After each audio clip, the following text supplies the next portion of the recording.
কৃষ্ণ হরি বল।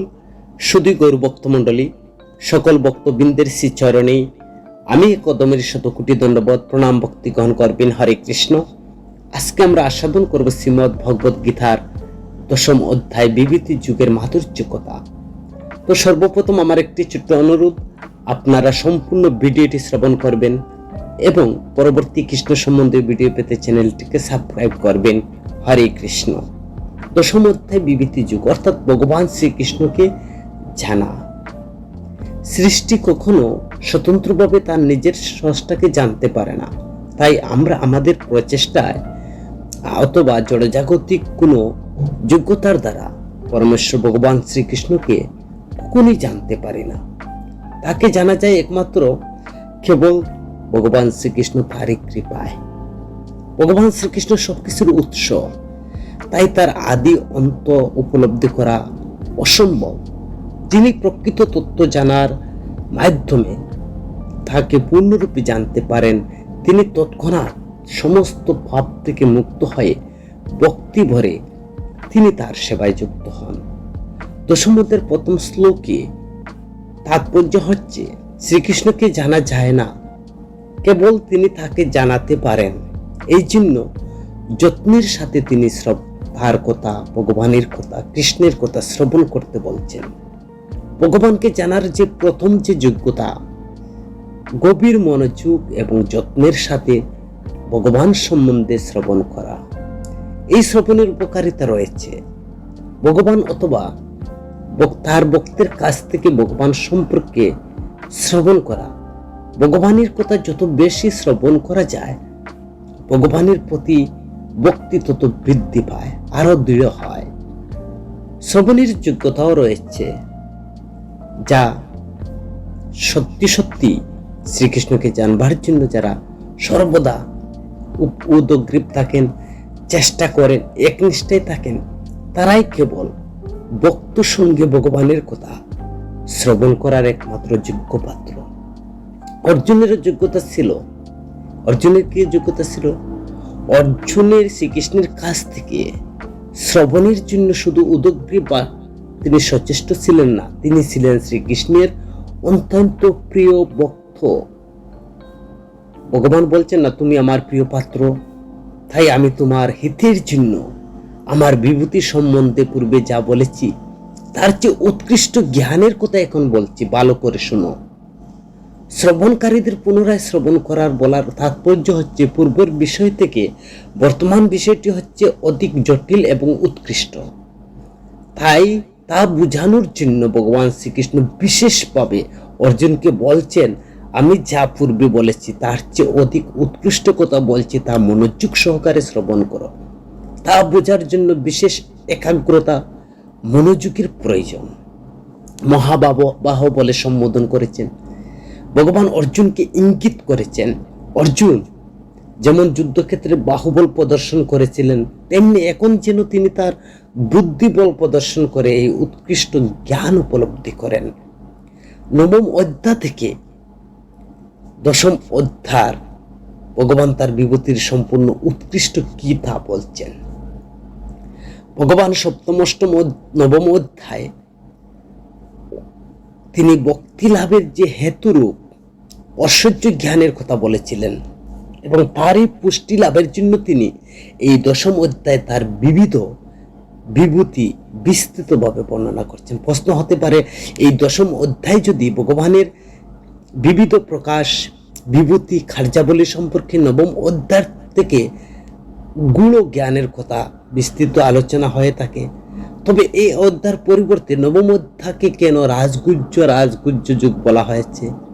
উত্তর হচ্ছে যে দেহ আত্মা সম্পর্কিত জ্ঞান হচ্ছে গুহ্য জ্ঞান, আর ভগবান আর তার শক্তি সম্পর্কে জানার যে জ্ঞান সেটা হচ্ছে গুহ্যতর জ্ঞান। আর ভগবান ও ভক্তির মহিমা সম্পর্কিত যে জ্ঞান সেটা হচ্ছে গুহ্যতম জ্ঞান। 9ম অধ্যায়ে ভগবান যে জ্ঞান প্রদান করেছেন, গুহ্যতম জ্ঞানের সার ভগবান এবং ভগবত ভক্তির মহিমা বর্ণিত হওয়ার এর নাম হয়েছে রাজগুহ্য যুগ। অর্থাৎ এই অধ্যায়ে ভগবানের বিভূতি, বিশ্বরূপ, ভক্তিযুগ সম্বন্ধে যে ভূমিকামূলক আলোচনা করা হবে তা সবিস্তারে বর্ণনা করা হয়েছে পরবর্তী তিনি দশম, একাদশ, দ্বাদশ অধ্যায় নামকরণ করেছেন সেই অনুসারে। তো পরোক্ষভাবে বর্ণিত বিষয়ে দুর্বাধ্য হওয়া তা অনুধাবন করা কঠিন, কারণ বিরল মহৎ বস্তুকে পরোক্ষভাবে বর্ণনা করা হয়। আত্মগোপন কার্যটি ভগবানের একটি স্বভাব হওয়ার পরোক্ষবাদ অবলম্বনে বিভূতি যুগে বর্ণিত হয়েছে। এই জন্যই ভক্তি সহকারে বিশেষ মনোনিবেশ পূর্বক বিভূতির আলোচনা করার দরকার, আমাদের হৃদয়গম করা উচিত। ভগবানকে কিভাবে জানতে পারা যায় এবং ভগবানকে কেউ জানতে পারে না, তার কারণ কি? ভগবান শ্রীকৃষ্ণকে কেউ পূর্ণরূপে জানতে পারে না, এমনকি দেবতা মহর্ষিরাও পারে না, যা 2 নং শ্লোকে দশম অধ্যায় বলছেন, কারণ তিনি দেবদেবী মহর্ষিগণের আদির সবকিছুর উৎস তিনি। এই সম্বন্ধে গীতা ও ব্রহ্মসংহিতায় বলা হয়েছে শ্রীকৃষ্ণ সর্ব কারণের পরম কারণ। ঠিক যেমন পুত্র কখনো পিতার জন্ম বৃত্তান্ত জানতে পারে না, সৃষ্টি কখনো স্রষ্টাকে জানতে পারে না, তেমনি দেবতা মহর্ষিরা ভগবানের সৃষ্ট হওয়া তারা ভগবান জানতে পারে না। সাধারণ মানুষের কথা তো বলা বাহুল্য, তবে বিভিন্ন স্তরে শ্রীকৃষ্ণের সম্বন্ধে বিভিন্ন ধারণা রয়েছে। যে ব্যক্তি ভগবানের নিকৃষ্ট শক্তির অধীনে থাকে সে ভগবানকে একজন শাসক, প্রধান বা নির্বিশেষ ব্রহ্মরূপে অনুমান করতে পারে। সে যার মায়ার দ্বারা কুলসিত, যে মায়ার দ্বারা আকর্ষিত পরমেশ্বর ভগবানের অসাধারণ অলৌকিক কার্যাবলী লক্ষ্য করে নির্বিশেষ ব্রহ্মবাদ পরম তত্ত্ব বলে মনে করে। কিন্তু কেউ চিহ্ন স্তরে অধিষ্ঠিত হন, তিনি শ্রীকৃষ্ণকে পরমেশ্বর ভগবান বলে সম্বোধন করেন। তো এইভাবে নির্বিশেষবাদী নিয়ে কখনো মাথা ঘামান না যে তারা ভগবানকে উপলব্ধি, ভগবানের প্রতি গভীর শ্রদ্ধা ভক্তি থাকা তারা তাৎক্ষণিক ভগবান শ্রীকৃষ্ণের শরণাগত হয়, অহেতুক কৃপা লাভ করে উপলব্ধি করতে পারেন। তো ভক্তি ব্যতীত ভগবত তত্ত্ব সম্বন্ধে জানা যায় না, আর ভক্তির কৃপা ব্যতীত ভক্তি লাভ হয় না। তো এই কথাটি আমাদেরকে খুব গুরুত্ব সহকারে জানা উচিত। ভক্তি ব্যতীত ভগবত তত্ত্ব সম্বন্ধে জানা যায় না, আর ভক্তের কৃপা ব্যতীত ভক্তিকে লাভ করা যায় না। দেবতা মহর্ষি যদি ভগবানকে সবকিছুর আদি মূল বলে জানতে না পারেন, তাহলে মানুষ তাকে কিভাবে জানবে বা তাদের কল্যাণ বা হবে কি করে? তো ভগবান শ্রীকৃষ্ণকে জানার ফলে তাকে জানার যে যোগ্যতা হচ্ছে ভক্তি, যা দশম অধ্যায়ের 3 নং শ্লোকে বর্ণনা করছেন। ভগবান শ্রীকৃষ্ণ তিনি স্বয়ং বলছেন যে ব্যক্তি আমাকে অনাদির অজ অবিনাশী সর্বলোকের মহেশ্বর বলে জানে, অর্থাৎ দৃঢ় শ্রদ্ধার সাথে মেনে নেন, তিনি মানুষের মধ্যে মোহশূন্য, জ্ঞানী, সর্বপাপ থেকে তিনি মুক্ত হন। তবে হাজার হাজার যত্নশীল মানুষের মধ্যে ভাগ্যবান যিনি শ্রীকৃষ্ণ তত্ত্ববিদ সাধুর প্রকৃষ্ট সঙ্গ লাভ করেন, তিনি শ্রীকৃষ্ণকে অনাদির আদি অজ সর্বলোকের মহেশ্বর বলে জানতে পেরে তিনি সর্বপাপ থেকে মুক্ত হন। ভগবানকে কি রূপে জানা যায় বা জানার কথা বলা হচ্ছে 3 নং শ্লোকে, সেখানে বলছেন তিনি অজ, জন্মরহিত। ভগবদ্গীতার 2য় অধ্যায় জীবের অজ বলে বর্ণনা করা হয়েছে। কিন্তু মনে রাখতে হবে যে ভগবানের জন্ম জীবের জন্মের মতো নয়। জড়দেহের পরিগ্রহ করার মাধ্যমে জীবের জন্ম হয়, বিষয় আসক্তি নিয়ে মৃত্যু হয়, বহিরঙ্গার মায়ার শক্তির অধীনে দেহ পরিবর্তন হয়। কিন্তু ভগবান যে অজ, এই জগতে ভগবান তার অন্তরঙ্গা শক্তিকে আশ্রয় করে তিনি নিত্য অজরূপে অবতরণ করেন আর কখনো দেহ পরিবর্তন করেন না।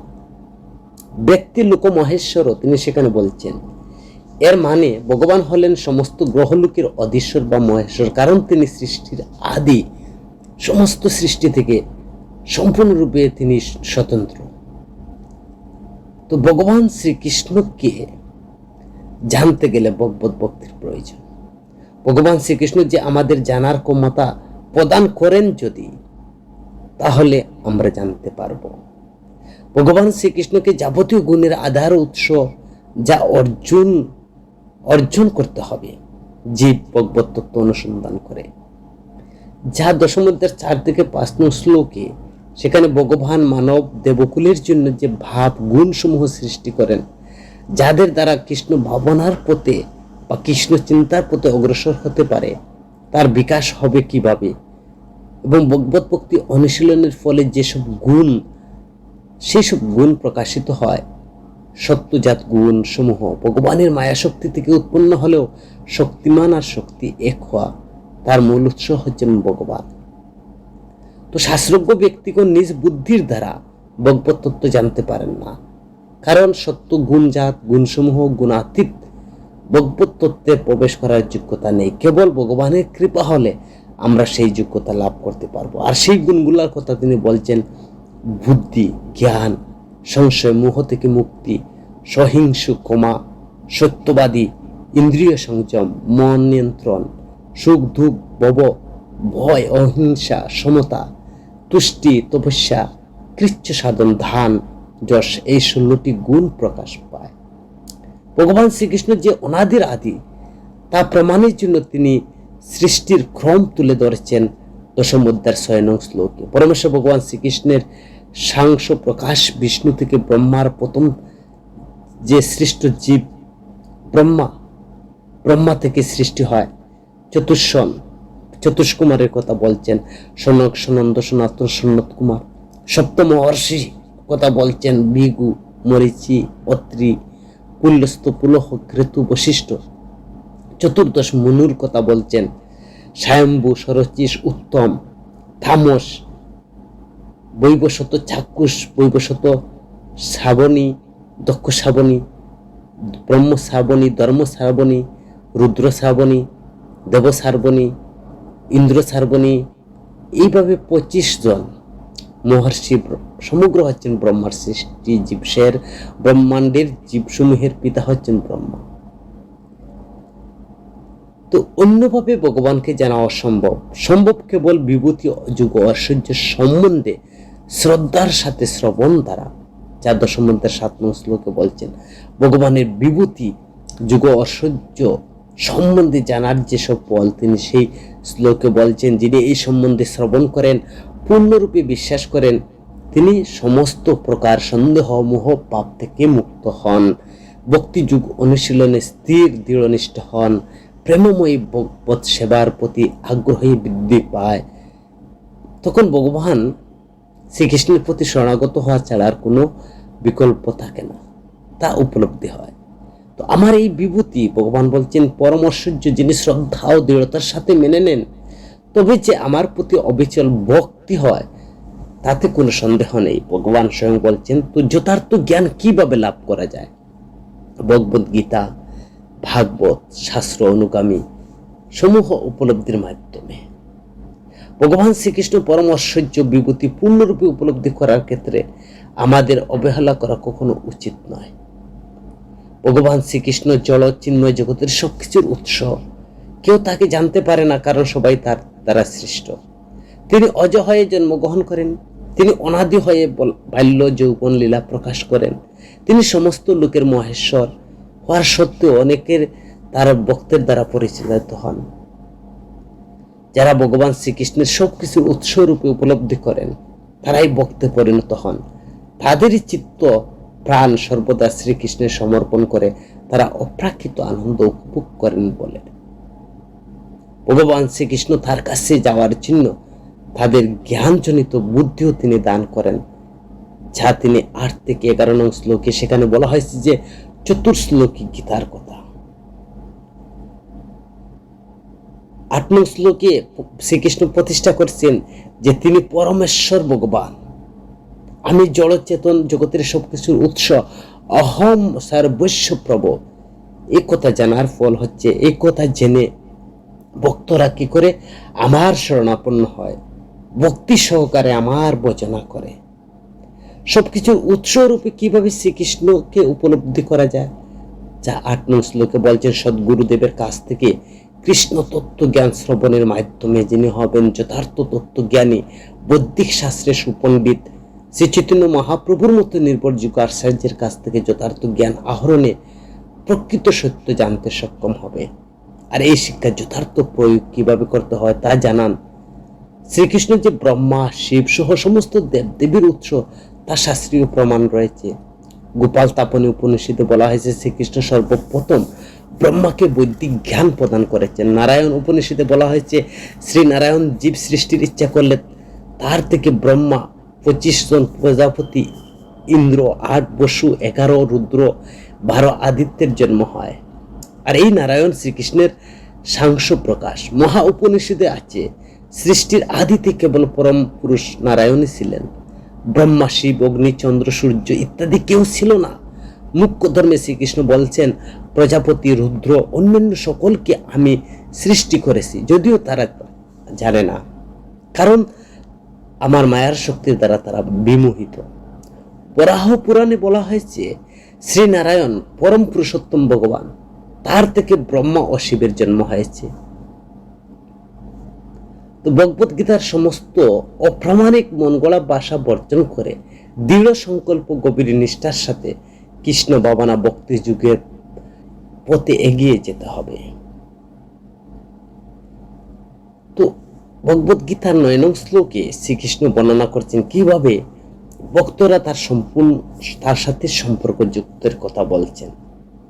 যারা তাদের মন সর্বদা ভগবানের চিন্তায় মগ্ন, মন প্রাণ সর্বদা সমর্পিত, তারাই ভগবানের সাথে সম্পর্ক রয়েছে। মন সম্পূর্ণরূপে ভগবান বলছেন আমাতে সমর্পিত, আমার সেবায় তার জীবন উৎসর্গকৃত। তারা পরস্পরে আমার কথা আলোচনা করে এবং পরম আনন্দ উপভোগ করে, যা আমরা আজকে হোক ভিডিওর মাধ্যমে, হয় ভয়েস সাউন্ডের মাধ্যমে, তারপরে তো আমরা ভগবানের কথা আমরা একে অন্য আলোচনা করছি, শ্রবণ করছি। তো এটার দ্বারাই ভগবান বলছেন যে শ্রীকৃষ্ণ কিভাবে তার ভক্তরা তার সাথে সম্পর্কযুক্ত। কৃষ্ণ কথা শ্রবণ, কীর্তন, কৃষ্ণ স্মরণ ব্যতীত তাদের অবস্থা জলবিহীন মাছের মতো, যারা ভগবানের ভক্ত। ভগবানের ঠিক যেমন গভীর প্রণয়ের আবদ্ধ দুইজন যুবক যুবতী পরস্পরের কথা শ্রবণ স্মরণের মাধ্যমে গভীর আনন্দ লাভ করেন। ভগবত ভক্তির 2টি স্তর। প্রথম স্তর হচ্ছে ভগবত সেবার মাধ্যমে তারা অপ্রাকৃত আনন্দ উপভোগ করেন। আর দ্বিতীয় স্তর হচ্ছে ভগবত প্রেমে তারা পূর্ণরূপে নিমগ্ন থাকেন এবং এইভাবে সর্বোচ্চ স্তরে প্রেম সুখ আস্বাদন করেন, এবং যা ভগবান তার দামে প্রদর্শন করেন। ভক্তিলতা বীজের কথা শ্রী চৈতন্য মহাপ্রভু বলছেন যে ভক্তিকে জীব হৃদয়ে বীজ বপনের সাথে তুলনা করেছেন। ভক্তগণ পরস্পরের মধ্যে কি নিয়ে আলোচনা করেন? ভক্তগণ পরস্পরের মধ্যে শ্রীমৎ ভগবত গীতা, শ্রীমৎ ভাগবত, ভক্ত ও ভগবানের অতি পবিত্র পরম আনন্দপূর্ণ মধুর সম্পর্ক এবং পারস্পরিক ভাব বিনিময়ের ক্রিয়াকলাপের ধর্ম অর্থ মুখ্য নির্মল তারা আখ্যান করেন। শুদ্ধ ভক্তের সাথে ভগবানের প্রীতি বিনিময় হয়, যা 10 থেকে 11 নং শ্লোকে বর্ণনা করছেন যে শ্রীকৃষ্ণ বর্ণনা করছেন কিভাবে তিনি তার ভক্তের সাথে সম্পর্কিত হন। আমার ভক্তকে আমি শুদ্ধ জ্ঞান দান করি যাতে সে আমার কাছে ফিরে আসতে পারে। ভক্তের প্রতি বিশেষ অনুগ্রহবশত আমি তার হৃদয়ে অবস্থান করি এবং উজ্জ্বল জ্ঞান প্রদীপ দ্বারা তার অজ্ঞানজনিত মোহ অন্ধকারকে আমি নাশ করে দেই, সব ধরনের প্রতিবন্ধককে আমি দূর করে দেই। প্রথমে বলছেন ভগবানের ভক্তের সম্পর্ক, এখন ভগবান বলছেন আমি ভক্তের সাথে কিভাবে তার প্রীতি বিনিময় করি, যে আমাকে শ্রদ্ধা করে, সম্মান করে, ভক্তি করে, উপাসনা করে, আমার ভজনা করে আমি তাকে শুদ্ধ জ্ঞান দান করি। তো বুদ্ধিযুগ দান করেন। কৃষ্ণ চিন্তা বা কৃষ্ণ ভাবনায় যুক্ত হয়ে কর্ম সম্পাদনের সর্বশ্রেষ্ঠ বুদ্ধিযুগ। বুদ্ধি অর্থ হচ্ছে বুধ শক্তি, এর যুগ অর্থ অতীন্দ্রিয় কার্যকলাপ যে যুগাড়ু অবস্থা। সুতরাং বুদ্ধিযুগ হলো এমন একটি প্রক্রিয়া যার দ্বারা জড় বন্ধন থেকে মুক্ত হওয়া যায়। সাধনার পরম লক্ষ্য পরমেশ্বর ভগবান শ্রীকৃষ্ণ। কিভাবে এই লক্ষ্য সম্বন্ধে অবগত হওয়া যায়? ভগবানের শুদ্ধ ভক্ত সদ্গুরু সঙ্গ ও কৃপা লাভের মাধ্যমে। ভক্তিযুগে যুক্ত হয়ে যারা ভগবানের সেবায় নিয়োজিত থাকেন, ভগবান তাদের প্রয়োজনীয় বুদ্ধি দান করেন। শ্রীকৃষ্ণকে সাহায্য করেন। সদ্গুরু আশ্রয় থেকে পারমার্থিক পথে উন্নতি লাভের ক্ষেত্রে যদি কারো কাছে বুদ্ধির অভাব হয়, তবে অন্তর থেকে শ্রীকৃষ্ণ তার কাছে যাওয়ার জন্য তিনি প্রয়োজনীয় বুদ্ধি প্রদান করেন। শাস্ত্র গ্রন্থ সদ্গুরুর কাছ থেকে সাহায্য লাভের ক্ষেত্রে যদি কেউ কোনো ভক্ত যথেষ্ট বুদ্ধি না থাকে কিন্তু ভগবত সেবার প্রতি একনিষ্ঠ হন, তবে ভগবান শ্রীকৃষ্ণ তার অন্তর থেকে সাহায্য করেন। একমাত্র যোগ্যতা হচ্ছে কি নিষ্ঠা প্রীতি ভক্তির সাথে সর্বদা শ্রীকৃষ্ণের সেবা করা। একমাত্র প্রত্যাশা কি প্রীতির সাথে শ্রীকৃষ্ণের জন্য যে কোনো একটি সেবা বা কর্মে নিয়োজিত থাকা। আর প্রাপ্তি তখন সমস্ত প্রকার জ্ঞানে ভক্তের হৃদয়ে প্রকাশিত হয়, কারণ সূর্য সম শ্রীকৃষ্ণ ভক্তের হৃদয়ে সমস্ত অজ্ঞানকে তৎক্ষণাৎ তিনি দূর করে দেন। ভক্তের প্রয়োজনীয় সবকিছু তিনি সরবরাহ করেন। ভক্তি একমাত্র উপায়। ভক্তি যুক্ত হয় নিরন্তর কৃষ্ণ নাম কৃষ্ণ কীর্তন করলে লক্ষ লক্ষ জন্মের যে সংশয়জনিত যেসব বা পাপ জনিত রয়েছে, কুলুষ রয়েছে, সব দুর্বৃত হয়ে যায়, যা মানসিক কল্পনা বা জল্পনা যুক্তির তর্কের কখনো সম্ভব নয়। দশম অধ্যায় ভগবান শ্রীকৃষ্ণ সেই বিভূতির তত্ত্বের কথা বলতে গিয়ে ভগবান সম্বন্ধে জানা তিনি ভক্তের প্রীতি বিনিময় সম্পর্কে সেসব কথা বলছেন। 12 থেকে 18 নং শ্লোকে অর্জুন করতে শ্রীকৃষ্ণের পরমেশ্বরত্ব স্বীকার করেছেন। অর্জুন তিনি ভগবান শ্রীকৃষ্ণকে পরমেশ্বর ভগবান রূপে তিনি স্বীকার করছেন, যা দশম অধ্যায়ের 12 থেকে 18 নং শ্লোকে আমরা দেখতে পাচ্ছি। তত্ত্ববিদ আচার্যগণের কাছ থেকে শ্রবণ করে তাদের প্রদর্শিত পন্থা অনুসরণ করে যারা ভক্তিযুগ অনুসরণ করেন, কেবল তারাই শ্রীকৃষ্ণ পরমেশ্বর ভগবানকে জানতে পারেন, সে কথা বর্ণনা করছে। অর্জুন শ্রীকৃষ্ণকে পরমেশ্বর ভগবান রূপে স্বীকার করেছেন, তবে দেব ঋষির কথা তিনি নিশ্চিত করেছেন। 12 থেকে 13 নং শ্লোকে বলছেন, হে প্রভু, তুমি পরম ব্রহ্ম, পরম ধাম, পরম পবিত্র এবং পরম পুরুষ, তুমি নিত্য, তুমি দিব্য পুরুষ, আদিদেব, অজ, বিভু, দেবর্ষি, নারদ, অসিত, দেবল, ব্যাসদেব সহ ঋষিদের তোমার সম্বন্ধে যা বলেন তুমি নিজেও তা আমাকে বলেছ। চতুর্শ্লোকী গীতা শ্রবণের পর অর্জুন শ্রীকৃষ্ণকে পরম ব্রহ্ম পরমেশ্বর ভগবান রূপে গ্রহণ করেছেন। এমন নয় যে অন্তরঙ্গ সখা হিসাবে তিনি শ্রীকৃষ্ণকে পরম তত্ত্ব পরমেশ্বর ভগবান বলে তুষামত করছেন। বৈদিক শাস্ত্রসমূহ মহান মহান মুনি ঋষিগণ তো বটে, এমনকি শ্রীকৃষ্ণ নিজেই তা স্বীকার করেছেন। বৈদিক শাস্ত্র অর্জুন যেমন শ্রীকৃষ্ণকে পরম ব্রহ্ম সবকিছুর আশ্রয় বলেছেন কেবল উপনিষদ, তেমনি পরম ব্রহ্মকে সবকিছুর আশ্রম বলা হয়েছে, সবকিছুর আশ্রয় বলা হয়েছে। তো মুন্ডক উপনিষদে বলা হয়েছে সবকিছুর আশ্রয় পরমেশ্বর ভগবান কথা নিরন্তর চিন্তা করা, তার মাধ্যমে তাকে উপলব্ধি করা যায়। বেদে শ্রীকৃষ্ণকে পরম পবিত্র বলে স্বীকার করেছেন, তিনি শ্রীকৃষ্ণ পরম পবিত্র বলে উপলব্ধি করেছেন। তিনি সমস্ত পাপ থেকে মুক্ত হয়ে পরম পবিত্র হয়ে ওঠেন। পরমেশ্বর ভগবানের চরণে আত্মসমর্পণ না করলে পাপ কর্ম থেকে মুক্ত হওয়া যায় না। সুতরাং অর্জুন কর্তৃক শ্রীকৃষ্ণকে পরমেশ্বর ভগবান রূপে তিনি স্বীকার করেন বৈদিক শাস্ত্র সম্মত। তো সাধারণ জীবের মধ্যে উক্ত বৈশিষ্ট্যসমূহ পূর্ণ মাত্রায় কখনো থাকতে পারে না। শ্রীকৃষ্ণ যদি প্রশ্ন করেন, হে অর্জুন, আমার কথার উপর কি তোমার বিশ্বাস আছে? উত্তরে অর্জুন বলেছেন, হে কেশব, তুমি যা বলছো সবই তো আমি সত্য বলে মনে করছি। যা 10 এবং 14 নং শ্লোকে বলছে, কারণ একমাত্র তুমি সর্বজ্ঞ, দিব্য শক্তি সম্পন্ন দেবতা। মায়া শক্তি ধর দানবেরা কখনো তোমার তত্ত্ব জানতে পারে না। শ্রীকৃষ্ণ দেবতা পর্যন্ত যখন জানতে পারে না, তথাকথিত আধুনিক পণ্ডিত, নাস্তিক, অসুরবাদ ব্যক্তি কথা তো বলা বাহুল্য।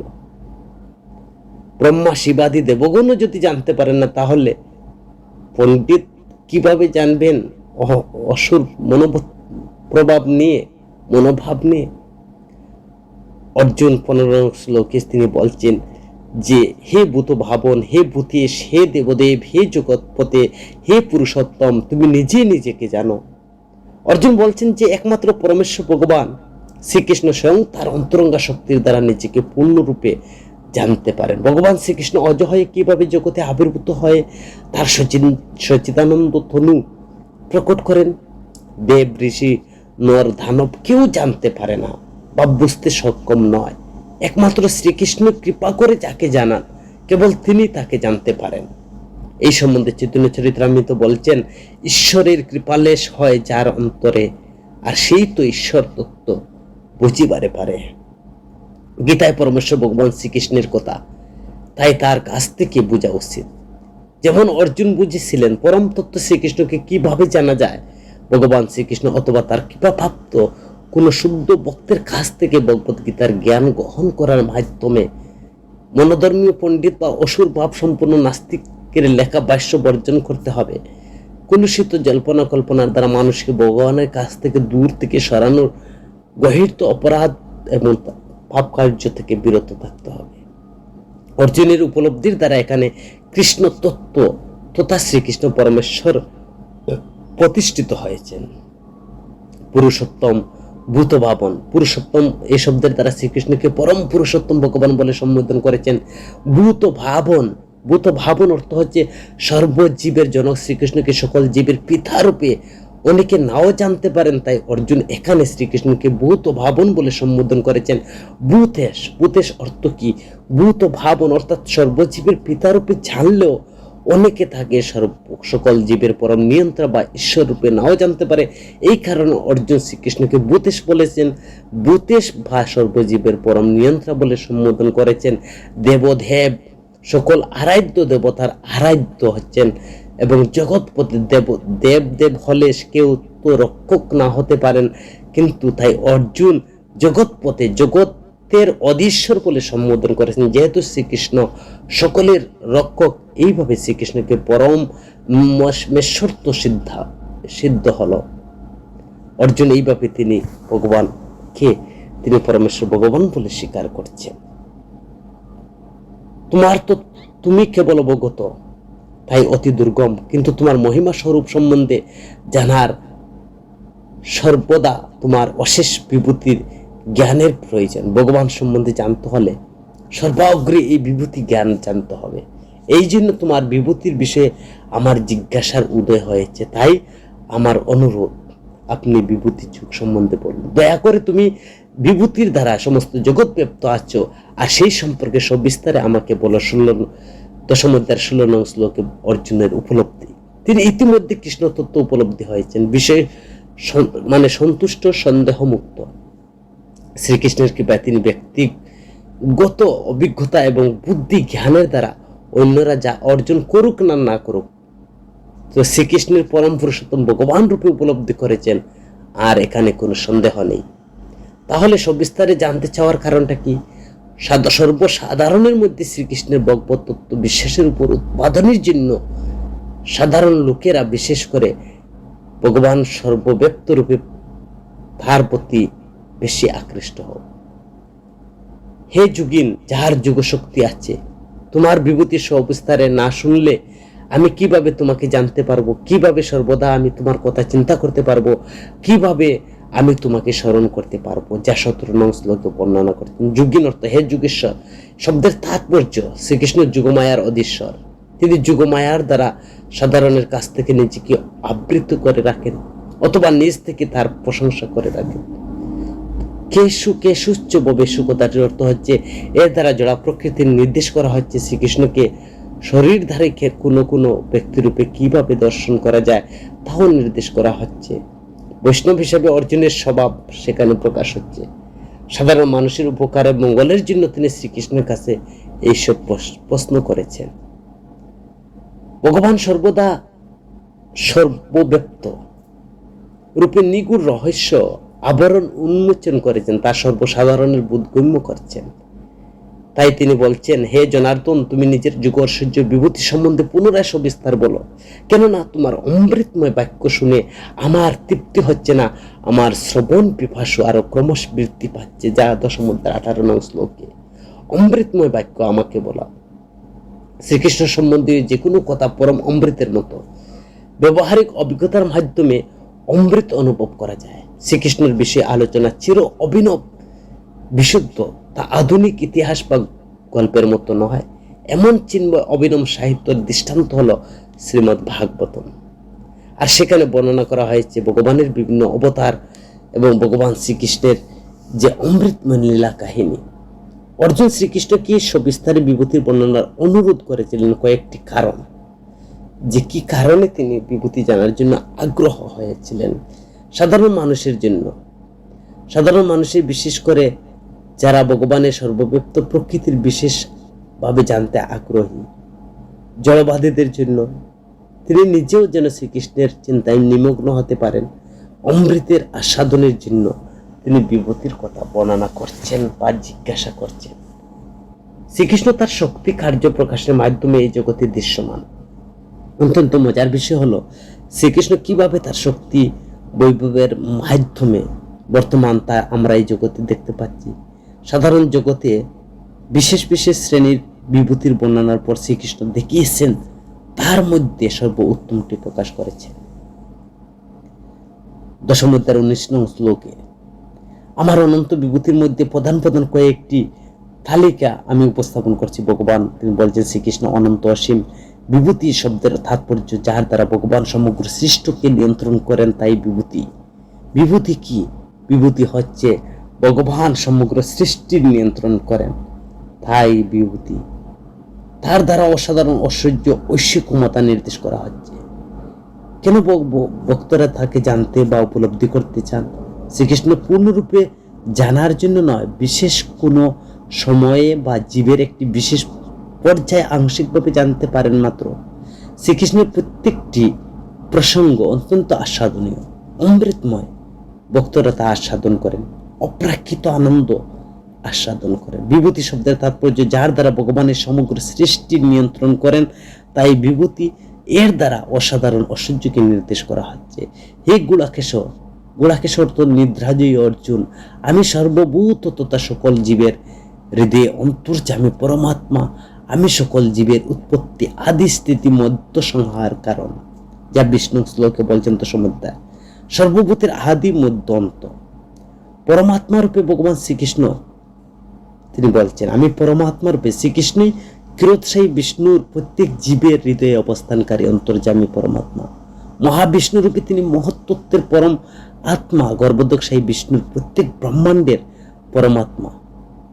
সুবল উপনিষদে বলা হয়েছে পরম পুরুষোত্তম ভগবান পরমাত্মা রূপে সমস্ত ব্রহ্মাণ্ডের বিরাজমান। শ্রীকৃষ্ণের অনন্ত বিভূতির মধ্যে কয়েকটি তালিকা তিনি প্রদান করছেন 20 থেকে 39 নং শ্লোকে দশম অধ্যায়। দেবতার মধ্যে তিনি ইন্দ্র, আদিত্যর মধ্যে বিষ্ণু, মরুতের মধ্যে মরীচি, রুদ্রদের মধ্যে শিব, যক্ষ রাক্ষসের মধ্যে কুবের, বসুদের মধ্যে আমি অগ্নি, সেনাপতিদের মধ্যে কার্তিক, গান্ধর্বের মধ্যে চিত্ররথ, স্রষ্টাদের মধ্যে ব্রহ্মা, দেবতার মধ্যে ভক্ত প্রহ্লাদ, দণ্ডদাতার মধ্যে যম। ভগবানের আরেকটি নাম হচ্ছে তিনি হচ্ছেন যম। পিতৃপুরুষের মধ্যে আমি অর্জমা, সন্তান উৎপাদনের হেতু আমি কন্দর্প বা খামদেব, মুনিদের মধ্যে তিনি ব্যাস, ব্যাসদেবের মধ্যে, মহর্ষির মধ্যে তিনি ভৃগু, দেবর্ষির মধ্যে নারদ, সিদ্ধের মধ্যে কপিলমণি, পুরোহিতদের মধ্যে বৃহস্পতি, কপিল বা চিন্তাবিদদের মধ্যে তিনি শুক্রাচার্য, তো কবিদের মধ্যে তিনি হচ্ছেন শুক্রাচার্য। মানব এবং রাজার মধ্যে তিনি হচ্ছেন অর্জুন, পাণ্ডবদের মধ্যে অর্জুন, মানুষদের মধ্যে সম্রাট রাজা, আভ্যঞ্চিতের মধ্যে তিনি বাসুদেব, অশ্বসমূহের মধ্যে তিনি উচ্চশ্রবা, শ্রেষ্ঠ হস্তিসমূহের মধ্যে ঐরাবত, গাভীসমূহের মধ্যে খামধেনু, সর্প সমূহের মধ্যে বাসুকি, নাগদের মধ্যে অনন্ত, জলচরের মধ্যে বরুণদেব, মৎস্যের মধ্যে মকর, পশুদের মধ্যে তিনি সিংহ, পক্ষীসমূহের মধ্যে তিনি গরুড়, আইন শৃঙ্খলার ক্ষেত্রে তিনি বশীকরণের মধ্যে খাল, শস্ত্রধারের মধ্যে পরশুরা, বঞ্চনাকারীদের মধ্যে তিনি দুঃখীড়া, দানব বা দমনকারীদের মধ্যে তিনি দণ্ড, অস্ত্রসমূহের মধ্যে তিনি ব্রজ, হরণকারীদের মধ্যে তিনি বলছেন আমি সর্বগ্রাসী মৃত্যু, সংহারকারীদের মধ্যে আমি মহাকাল রুদ্র, গুণাবলীর মধ্যে তিনি বলছেন আমি জ্ঞানীদের জ্ঞান,